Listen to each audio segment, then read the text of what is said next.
welcome back to Diskusi PKN versi kita-kita. Hai.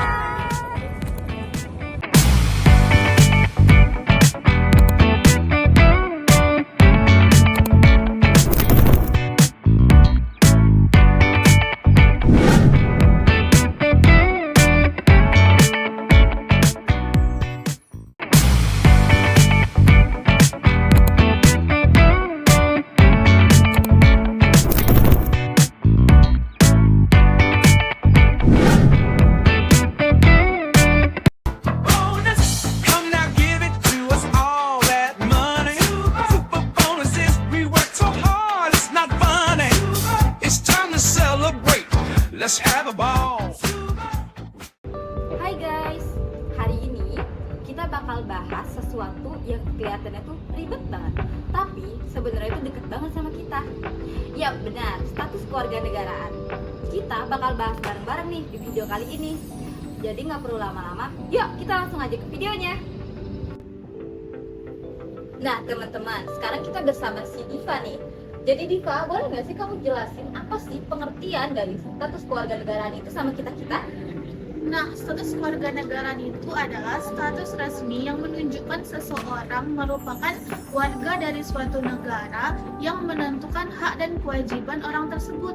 Jadi, status kewarganegaraan itu sama kayak identitas resmi kita di suatu negara. Oh, jadi status kewarganegaraan itu bukan cuma soal KTP doang ya? Ya, betul. Dengan status kewarganegaraan, negara bakalan ngakuin kita secara hukum dan memberikan kita hak serta kewajiban. Kalau nggak diakui, hidup bakalan ribet banget sih. Oke, kali ini kita bakal lanjut ke Eka. Eka, apa sih pentingnya status kewarganegaraan itu? Seberapa pentingnya sih dia untuk kita semua? Boleh nggak sih kamu jelasin ke kita-kita? Itu banget sih, karena status kewarganegaraan itu yang menentukan identitas hukum seseorang, menjadi dasar perlindungan suatu negara terhadap warganya, mengatur hak dan kewajiban dalam berkehidupan, berbangsa, dan bernegara. Bayangin aja ya, jika seseorang itu tidak memiliki status kewarganegaraan yang jelas, dia akan kesusahan atau kesulitan untuk mengakses pendidikan, layanan kesehatan, bahkan perlindungan hukum. Karena status kewarganegaraan itu yang menentukan seseorang dapat bekerja di mana, bersekolah di mana, berobat di mana, bahkan perlindungan hukum. Benar yang dibilang Kak Tia tadi ya, status kewarganegaraan itu bukan hanya tentang KTP, itu juga mengikat tentang identitas seseorang, hak dan kewajiban, serta peran seseorang itu sebagai warga negara di suatu negara. Nah, kalau punya kewarganegaraan tapi nggak jelas, rasanya tuh kayak hidup tapi nggak dianggap. Nah, ini benar ya, ini bukan masalah hal yang sepele ya. Nah, kali ini kita bakal masuk ke materi yang paling sering muncul di ujian, yaitu jenis-jenis status kewarganegaraan. Nah, buat Hasta, boleh nggak sih kamu jelasin ke kita-kita apa aja sih jenis-jenis status kewarganegaraan itu? Oh, boleh dong. Nah, yang pertama itu ada warga negara. Nah, warga negara itu kan contohnya itu kayak kita. Kita ini diakui oleh negara itu berdasarkan hukum. Nah, kita itu udah resmi jadi warga negara Indonesia. Kayak hak milih di pemilu dan wajib taat hukum. Nah, yang kedua tuh ada WNA, warga negara asing. Nah, dia ini datang ke suatu negara itu karena ada urusan, contohnya itu urusan pekerjaan atau sedang berlibur. Nah, dia ini sudah mendapatkan izin dari pemerintah. Nah, kenapa sih dia bisa memiliki izin gitu kan untuk menetap di suatu negara? Itu karena dia udah memiliki paspor, visa, dan kitas. Nah, yang ketiga itu ada dipatrid. Nah, dipatrid ini tuh dia memiliki kewarganegaraan yang ganda. Nah, kenapa sih dia bisa memiliki kewarganegaraan yang ganda? Itu karena dari faktor keturunan. Contohnya tuh ayah sama ibunya itu memiliki kewarganegaraan yang berbeda. Keempat itu ada multipatrid. Multipatrid ini orang yang memiliki lebih dari 2 kewarganegaraan. Nah, kenapa sih dia bisa memiliki lebih dari 2 kewarganegaraan? Itu bisa jadi dia itu lahir di suatu negara, terus orang tua dia ini juga memiliki kewarganegaraan yang berbeda. Kelima itu ada apatrid. Apatrid ini orang yang tidak memiliki kewarganegaraan. Kenapa sih dia tidak memiliki kewarganegaraan? Bisa jadi, nah di suatu negara dia itu terjadi tentang konflik, terus terjadi peperangan. Nah makanya dia itu tidak memiliki kewarganegaraan. Nah teman-teman, kali ini kita bakal bahas tentang problem kewarganegaraan yang bakal kita bahas bareng bersama Anissa. Anissa, coba sih jelasin ke kita tentang problem kewarganegaraan itu. Oke, jadi problem keluarga negara itu kan sederhana kita pikir. Masih banyak orang luar sana yang tidak mempunyai status keluarga negaraan yang jelas. Nah, mereka ini sulit mendapatkan akses pendidikan, pelayanan kesehatan, pekerjaan, serta perlakuan hukum atau perlindungan hukum.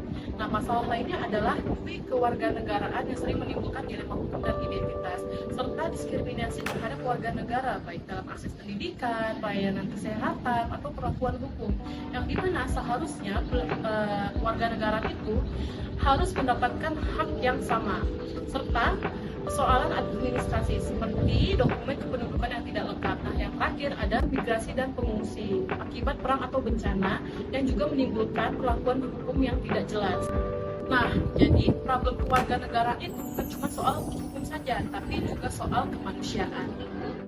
Nah teman-teman, kali ini kita bakal bahas tentang studi kasus di permasalahan kali ini yang bakal kita bahas bersama Septi. Kira-kira di pembahasan kali ini kita bakal bahas tentang studi kasus apa? Nah, kita akan ambil contoh dari kasusnya Cinta Laura nih. Seperti yang kita ketahui, Cinta Laura kan dari kecil itu memiliki dua keluarga negara sekaligus, yaitu perbedaan antara asas sanguinis dan juga asas ius soli. Nah, jadi ibunya Cinta Laura ini tuh berasal dari negara Indonesia, di mana negara Indonesia ini menganut asas ius sanguinis, yaitu status keluarga negaranya itu berdasarkan keturunan. Nah, dikarenakan ibunya Cinta Laura ini itu berasal dari Indonesia, jadi secara tidak langsung Cinta Laura ini statusnya itu adalah keluarga negara Indonesia. Dan juga dia memiliki ayah yang berasal dari negara Jerman, di mana negara Jerman itu memiliki asas ius soli, yaitu keluarga negaraan, yaitu berdasarkan tempat lahir. Dikarenakan Cinta Laura ini lahirnya di Jerman, jadi secara tidak langsung Cinta Laura ini juga menjadi keluarga negaraan Jerman. Jadi dari kecil itu Cinta Laura memiliki dua keluarga negaraan sekaligus, yaitu menjadi warga negara Indonesia dan juga Jerman, yang bisa kita sebut sebagai bipatride. Nah, namun setelah dewasa, Cinta Laura ini wajib memilih salah satu warga negara saja. Nah, pada akhirnya negara yang Cinta Laura pilih itu Indonesia. Jadi Cinta Laura ini menjadi keluarga negaraan Indonesia. Sangat menarik sekali ya. Ternyata semua ini juga jelas ya, bukan hanya tentang pilihan bebas, tapi juga soal aturan hukum. Wah, luar biasa sekali ya teman-teman. Ternyata keluarga negaraan itu ternyata sedalam itu loh. Ya benar, dari diskusi ini kita belajar kalau kewarganegaraan itu bukan hanya sekedar status di atas kertas, melainkan soal identitas, hak, kewajiban, dan masa depan seseorang.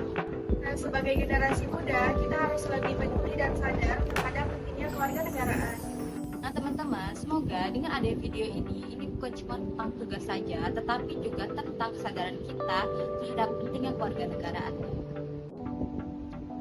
Karena jadi warga negara itu bukan cuma tentang tinggal, tapi juga tentang bertanggung jawab. Terima kasih sudah nonton video kita kali ini. Sampai jumpa.